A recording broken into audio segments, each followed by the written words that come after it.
Yang ni memang menjadi. Satu kotak dah habis. Satu kotak baki lagi separuh. Satu kotak masih penuh sebab cantik tak nak terputus stok. Senang je cara bancu. Korang koyak. Masuk dalam cawan. Letak air sejuk sikit je. Kacau. Lepas tu kena terus minum. Sebab apa?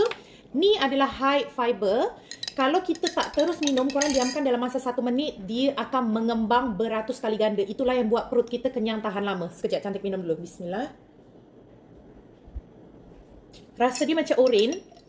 Tapi dia bukan setakat oren kosong je.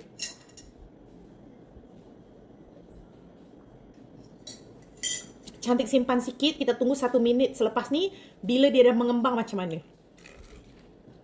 Alright, selepas 1 minit dia mengembang macam ni. So, mana korang yang nak boleh beli di beg kuning cantik. Sebab apa? Korang yang tak kerap makan sayur, korang yang sembelit boleh amalkan ni. Senang je nak membuang. Lepas tu buat kita kenyang tahan lama.